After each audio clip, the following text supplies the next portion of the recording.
Hi, I am Hema and I will discuss about thermal and statistical mechanics previous year questions. Okay, so let's start with our first question, which is consider the transition of liquid water into steam as water boils at temperature 100 degrees Celsius under a pressure of 1 atmosphere. Now, which of the following quantities does not change discontinuously at transition point? Means we are asked कि transition point पे यानी कि water से steam बन रहा है हमारा due to boiling of water. So किसी T is equal to TC पे यानी कि किसी टेम्परेचर पे ये ट्रांजिशन होगा लिक्विड से वेपर फेज में। सो हमसे पूछा है कि इन चारों में से कौन सी ऐसी क्वांटिटी होगी जो डिसकॉन्टिन्यूसली चेंज नहीं होगी। तो सबसे पहले देखते हैं गिब्स फ्री एनर्जी। तो गिब्स फ्री एनर्जी क्या होती है? H minus TS, where H is enthalpy और इसकी वैल्यू कितनी होती है? U plus PV। सो हमारा G क्या हो गया? इसमें H की वैल्यू पुट करो इधर, U plus PV minus T और S। सो यहाँ से अगर हम गिब्स फ्री एनर्जी में चेंज देखेंगे तो वो कितना हो जाएगा? Del U plus PdV plus VdP minus TdS minus SdT। हर क्वांटिटी का डेरिवेटिव, जैसे देखो इस क्वांटिटी का मेरे को अगर डेरिवेटिव करना है तो इसमें दो क्वांटिटी है, प्रेशर और वॉल्यूम। सो एक बार प्रेशर को कांस्टेंट लेंगे, वॉल्यूम के विद रिस्पेक्ट हम डिफरेंशियल करेंगे, एक बार वॉल्यूम को कांस्टेंट लेंगे और प्रेशर को कांस्टेंट रखेंगे। Same for T and S।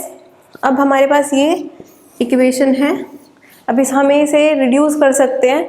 देखो from first law of thermodynamics dq is second, first law ये dq is equal to du plus PdV, ये हमें पता है। यहाँ पे dq क्या होता है? TdS du plus PdV। ये बेसिकली क्या बताता है कि heat given to the system is, जो हम सिस्टम को हीट प्रोवाइड करते हैं वो इंटरनल एनर्जी को रेज करने के काम आती है और वर्क डन के काम आती है। और heat given to the system को हम TdS की फॉर्म में भी लिख सकते हैं, जहाँ पे S क्या है? एंट्रोपी। अब यहाँ से du की वैल्यू पुट कर लो या du प्लस PdV की वैल्यू सीधा TdS पुट कर लो इस इक्वेशन में। इसकी जगह क्या आ गया? TdS। अब मेरे पास क्या बचा? Plus VdP minus TdS minus SdT। अब TdS से TdS हो गया मेरा कैंसिल। सो मेरे पास dg कितना आया? dg is VdP minus SdT। अब देखो टेम्परेचर और प्रेशर, हमारे पास क्वेश्चन में टेम्परेचर और प्रेशर ही गिवन है।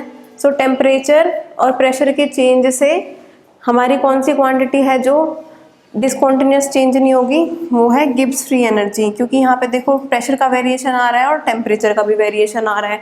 अगर मैं इन दोनों को ज़ीरो पुट कर दूँ तो मेरी dg क्या हो जाएगी?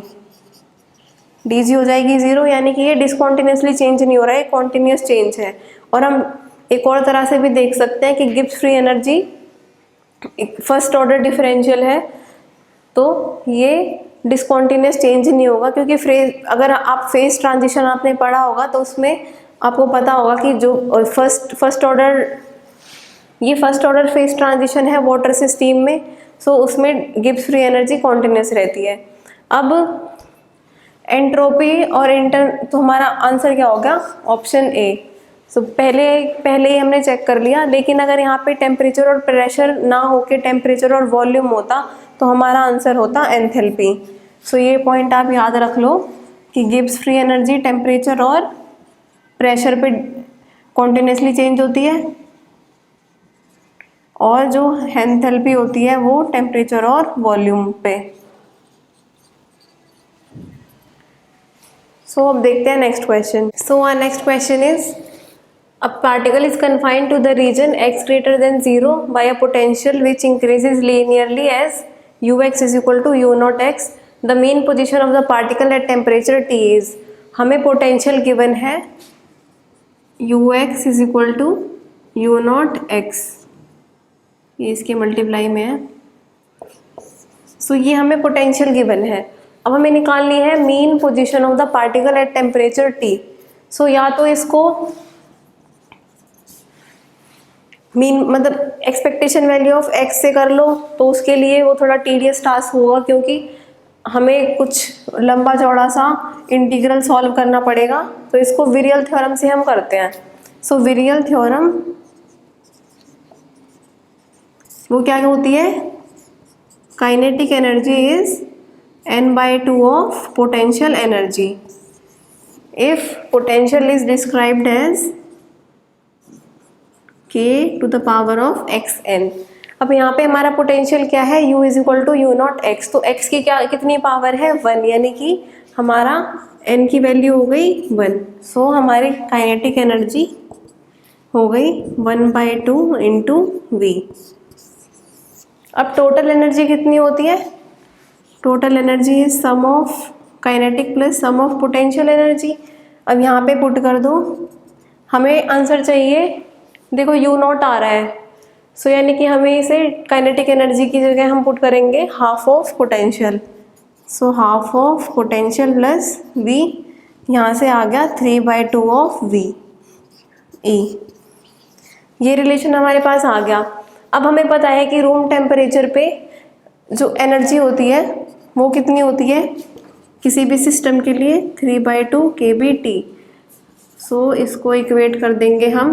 अब हमें मेन पोजीशन ऑफ x निकालनी है, तो हमारा जो पोटेंशियल था, सबसे पहले तो हमारे पास ये रिलेशन आ गया, इसको सॉल्व कर लो, 3/2 से 3/2 कैंसिल। सो हमारा v कितना आ गया kBT। अब यहाँ पे सीधा इस पोटेंशियल की वैल्यू पुट कर देंगे, u नॉट तो क्योंकि कांस्टेंट क्वांटिटी है तो वो बाहर आ जाएगी।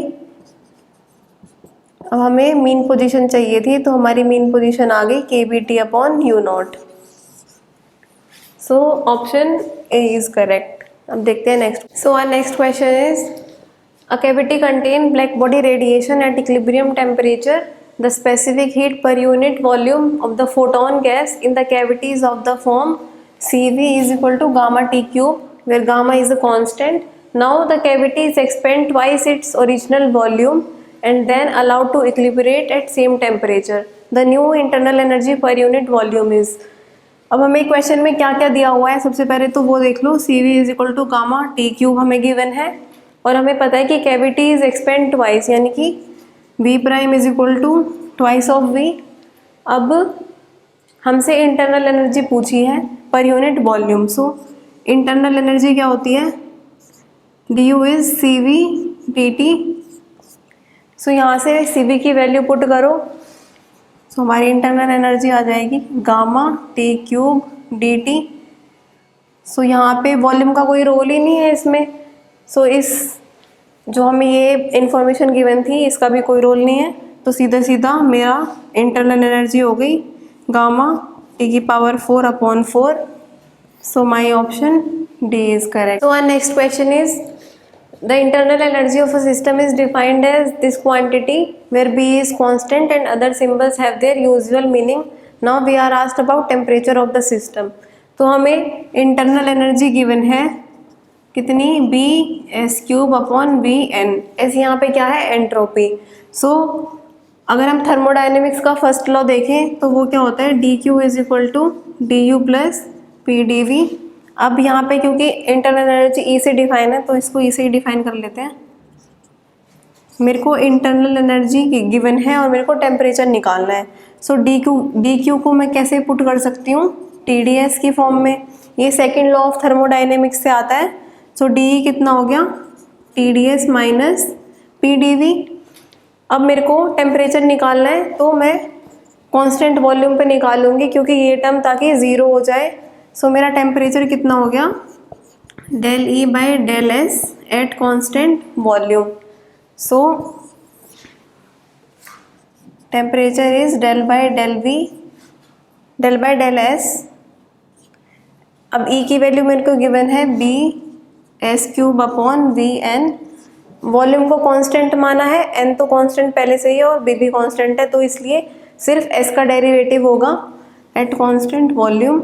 सो ये कितना आ गया, 3b s square upon VN।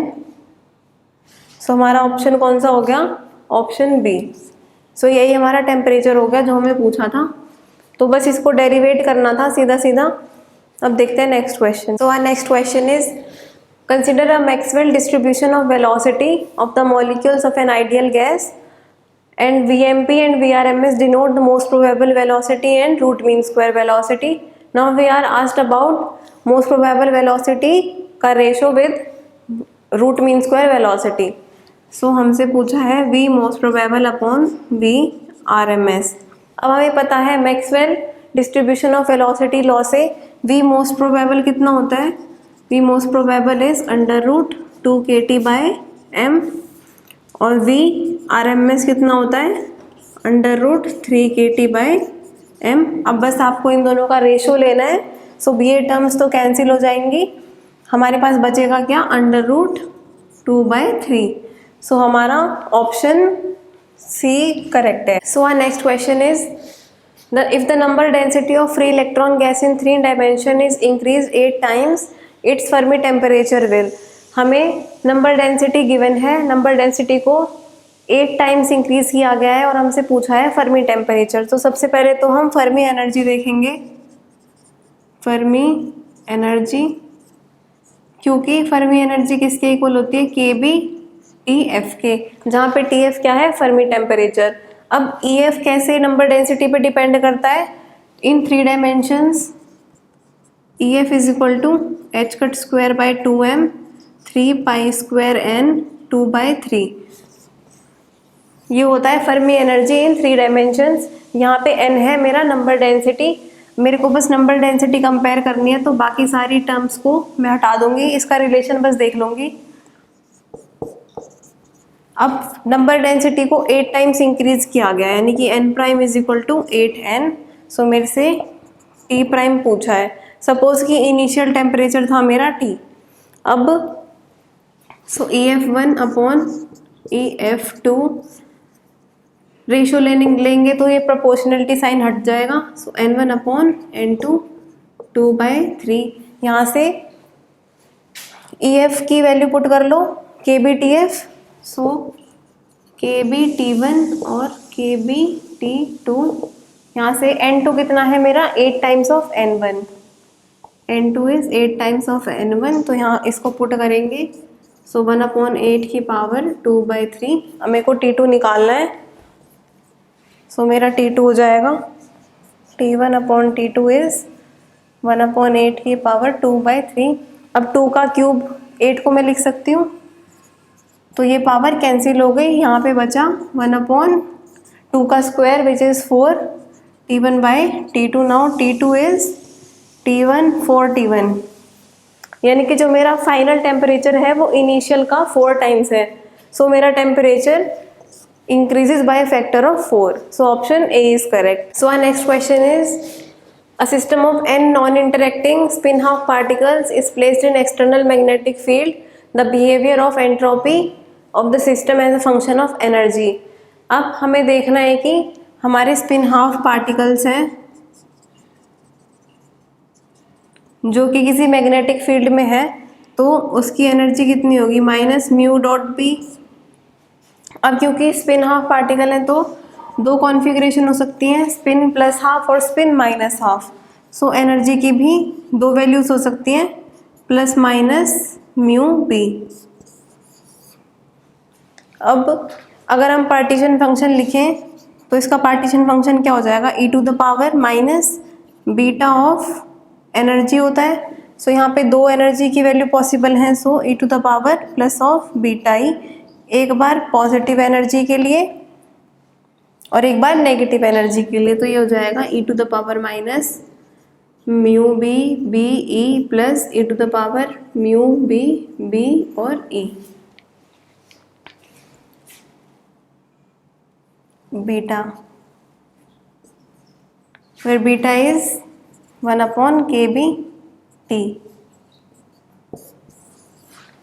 अब हमें पता है कि एक्सपोनेंशियल में पॉजिटिव और नेगेटिव साइड में, मतलब एक्सपोनेंशियल की जो पावर है वो पॉजिटिव और नेगेटिव है और दोनों की वैल्यू सेम है, यानी कि हमारा जो ग्राफ है वो कहीं ना कहीं। और एंट्रोपी कैसे? सबसे पहले एंट्रोपी देख लो।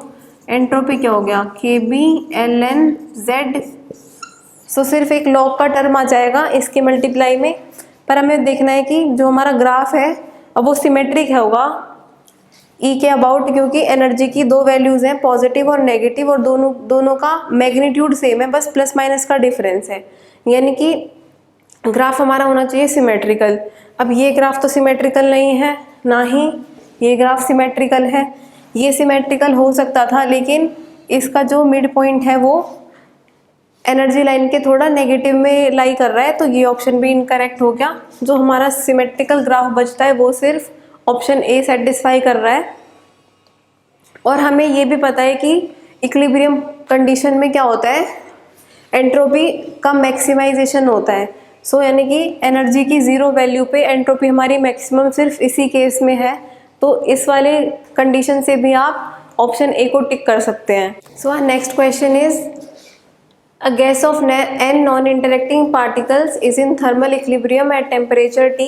Each particle can be in any of the possible non-degenerate states of energy 0, 2e and 4e. The average energy per particle of the gas when beta E is very very less than 1. हमसे क्या पूछा है, average energy की value. हमारे पास 3 levels हमें given है। So average energy क्या होती है, एनर्जी इंटू, सबसे पहले तो इसका पार्टीशन फंक्शन लिख लेते हैं। So z is equal to e to the power minus beta of e होता है सिग्मा। हमारे पास 3 लेवल्स हैं, तो e to the power minus beta into पहले की एनर्जी है 0 plus e to the power minus beta into 2e plus e to the power minus beta into 4e। ये हमारा हो गया पार्टीशन फंक्शन। e की पावर 0 तो 1 minus 2 beta e plus e to the power minus 4 beta e। अब average energy क्या होगी, average energy होगी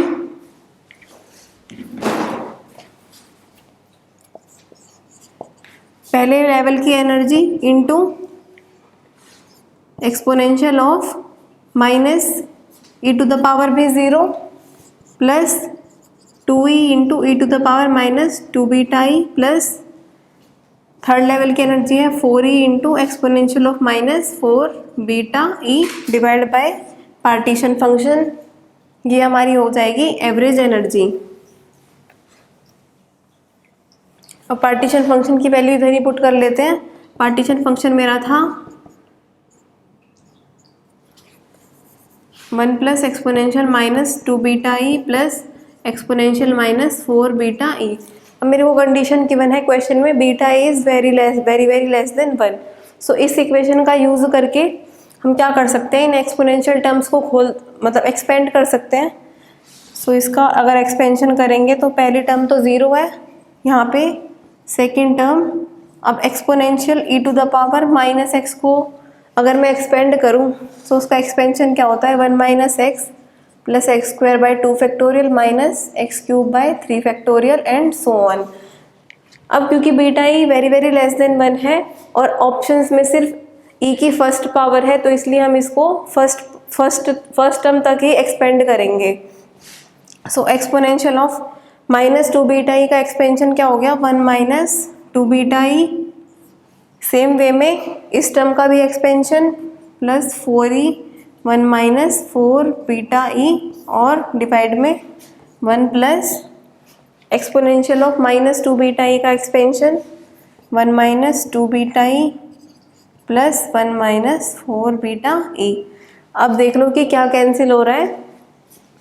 अब इसको थोड़ा सॉल्व करेंगे तो 2e minus 4 beta E square plus 4e minus 16 beta E square 3 minus 6 beta e. अब देखो बीटा ई की वैल्यू बहुत स्मॉल है 1 से। सो इसको और इस टर्म को हम नेगलेक्ट कर सकते हैं। सेम वे में डिनोमिनेटर में भी माइनस 6 बीटा ई नेगलेक्ट हो गया, तो हमारे पास क्या आ गया 6e/3। सो हमारा आंसर आ गया 2e। ये हमारी हो गई एवरेज एनर्जी की value. So option A is correct. So our next question is, one dimensional chain consists of set of n rods each of length A. When stretched by load, each rod can align either parallel or anti-parallel to the length of chain. The energy of rod is minus e when it is perpendicular to it, the chain is in thermal equilibrium at temperature T, then average length. So energy when rod is perpendicular है minus e, और energy जब rod हमारी parallel है तो है E. अब हमसे पूछा है कि एवरेज लेंथ कितनी होगी. सो एवरेज लेंथ बेसिकली हमें प्रोबेबिलिटी चाहिए जब रॉड हमारी परपेंडिकुलर है और जब रॉड हमारी पैरेलल होगी. इसको हम अगर n1 पार्टिकल्स n रॉड्स है ना, अगर n1 परपेंडिकुलर है सो उसकी प्रोबेबिलिटी इनटू यूनिट रॉड की लेंथ a, और जितनी रॉड्स पैरेलल हैं सपोज वो n2 हैं, तो ये हमारे पास इस टर्म से हमारे पास आ जाएगी एवरेज लेंथ. सो हमें प्रोबेबिलिटी निकालनी है जब एनर्जी है माइनस ई. सो प्रोबेबिलिटी जब एनर्जी है माइनस ई क्या होगा, e to the power minus beta, energy है माइनस ई, और नीचे दोनों के पार्टीशन फंक्शन से हम डिवाइड करेंगे. वो क्या होगा, एक बार जब रॉड होगी मेरी परपेंडिकुलर मतलब तब होगी मेरी एनर्जी माइनस ई, और एक बार जब रॉड होगी पैरेलल, और जब रॉड पैरेलल है तो मेरी एनर्जी क्या है ई.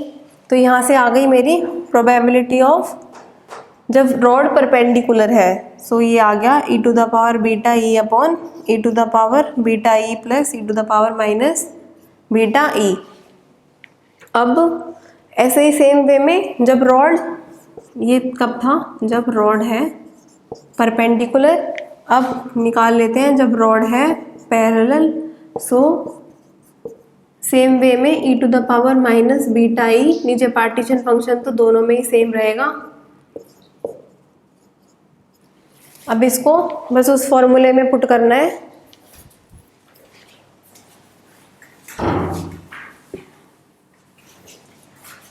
सो average length, probability of minus e कितना है, e to the power beta e upon e to the power beta e plus e to the power minus beta e into n1 मेरी rods हैं जो कि perpendicular है, a उनका unit length, plus probability of e जब rod parallel है e to the power minus beta e upon e to the power beta e plus e to the power minus beta e, और n2 a.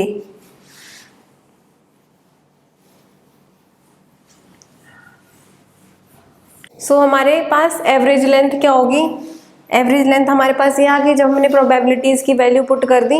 लेकिन हमें पता है कि जब rod perpendicular है तो उसकी प्रोबेबिलिटी ज़्यादा है जब रॉड पैरेलल है. तो यानी कि ये वाली टर्म मेरी हो गई ज़ीरो, क्योंकि ये पैरेलल के कंट्रीब्यूशन से आ रही थी. सो अब इसको सॉल्व कर लेंगे. सो यहाँ से आ गया n1a अपॉन, सो n2 मतलब जो रॉड्स मेरी पैरेलल थी उनको हम नेगलेक्ट कर सकते हैं, सपोज वो ज़ीरो ले ली, और टोटल रॉड्स मेरी पास थी n. सो यानी कि n1 मेरा हो गया n, यानी कि जब मेरी सारी रॉड्स परपेंडिकुलर हैं. तो यहाँ से आ जाएगा, इस एक्सपोनेंशियल फैक्टर को नीचे ले जाएंगे डिनोमिनेटर में, तो मेरे पास आ गया 1 plus e to the power minus 2 beta e. So मेरा ऑप्शन सी करेक्ट हो गया. So our next question is the excitation of 3 dimension solid are bosonic in nature with their frequency and wave vector related by omega directly proportional to k square in large wavelength limit. Now if chemical potential is zero, the behavior of specific heat of temperature at low temperature is proportional to. So हमें dispersion relation given है omega directly proportional to t square, और हमें पता है कि specific heat at low temperature ये किसके proportional होती है, टी की पावर d बाय एस के, जहाँ पे d क्या है डायमेंशन, और एस क्या है मेरा, एस होता है, ये आता है डिस्पर्जन रिलेशन से, रिलेशन टर्म लिख देते हैं इसको। सो हमारे पास डिस्पर्जन रिलेशन हमें गिवन है, ओमेगा इज प्रोपोर्शनल टू के स्क्वायर। सो ये जो है ना, नॉर्मली डिस्पर्जन रिलेशन को हम ऐसे डिफाइन करते हैं। सो हमारे पास एस की वैल्यू क्या आ गई, एस की वैल्यू हो गई टी, और 3 डायमेंशन में हमारा सॉलिड है तो डी की वैल्यू हो गई 3, डी की वैल्यू 3। तो स्पेसिफिक हीट की क्या हो गई, टेम्परेचर पे डिपेंडेंस टी की power D by S, that is T की power 3/2। So option C is correct. Our next question is gas molecule of mass m are confined in a cylinder of radius r and height l with radius very greater than length and kept vertically in earth gravitational field. Now the average energy of gas at low temperature is हमसे पूछा है average energy. हमारे gas molecules किस में है, एक cylinder में field है जिसका रेडियस बहुत ज़्यादा है लेंथ से, तो इसको थोड़ा छोटा बना लेना, बाकी डायग्राम की कोई नीड नहीं है। सो एवरेज एनर्जी पे हम कैसे पहुँचेंगे, एवरेज एनर्जी के कुछ रिलेशंस हैं, that is K B T square del by del T L N of Z और minus del by del beta L N of Z. यानी एवरेज एनर्जी निकालने के लिए मेरे को पार्टीशन फंक्शन पहले पता होना चाहिए। और पार्टीशन फंक्शन को कैसे डिस्क्राइब करते हैं, ये 3 डायमेंशन में है, तो 1/h की power 3 exponential minus beta h और dx dy dz dpx dpy dpz। क्योंकि ये मेरे 3 डायमेंशंस हैं तो मेरा जो फेस स्पेस होगा वो उसमें 6 वेरिएबल्स यूज़ होंगे, क्योंकि 3 मोमेंटम के और 3 कोऑर्डिनेट्स के। अब हमारे इस टर्म को खोल लेते हैं। हमारे पास क्या है, M G L is very greater than K B T है, और अगर मैं इसकी पोटेंशियल एनर्जी की बात करूं तो सिर्फ हाइट के साथ ही पोटेंशियल एनर्जी होती है। यानी कि सपोज इसको z एक्सिस मान लो, तो z के अलोंग मेरी पोटेंशियल एनर्जी होगी वो कितनी होगी,